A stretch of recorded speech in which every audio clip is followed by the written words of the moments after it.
जब तक मन में क्रोध और बुरी बातें रहेंगी तब तक प्रसन्नता और शांति नहीं मिल सकती।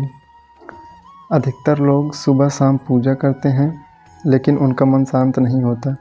इस संबंध में एक कथा प्रचलित है जिसमें बताया गया है किन कारणों से किसी व्यक्ति का मन शांत नहीं होता। आइए बताते हैं कथा के बारे में।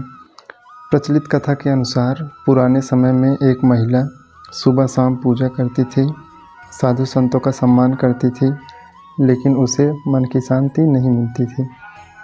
एक दिन उसके गांव में प्रसिद्ध संत पहुँचे। संत गांव के लोगों को प्रवचन देते थे, जीवन यापन के लिए घर घर जाकर भिक्षा मांगते थे। संत उस महिला के घर भिक्षा मांगने पहुँचे।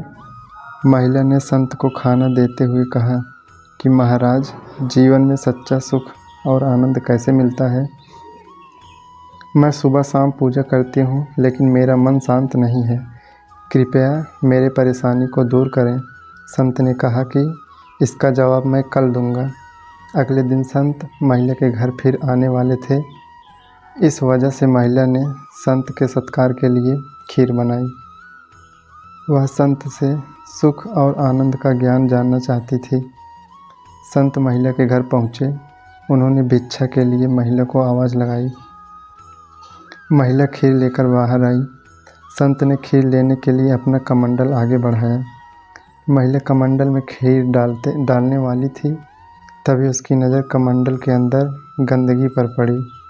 उसने बोला, महाराज, आपका कमंडल तो गंदा है, इसमें कचरा पड़ा हुआ है। संत ने कहा कि हाँ, ये गंदा तो है, लेकिन आप खीर इसी में डाल दो। महिला ने कहा कि नहीं महाराज, ऐसे तो खीर खराब हो जाएगी। आप कमंडल दें, मैं इसे धोकर साफ़ करती हूँ। संत ने पूछा कि मतलब जब कमंडल साफ़ होगा तभी आप इसमें खीर देंगी? महिला ने जवाब दिया कि जी महाराज, इसे साफ़ करने के बाद ही इसमें खीर दूंगी।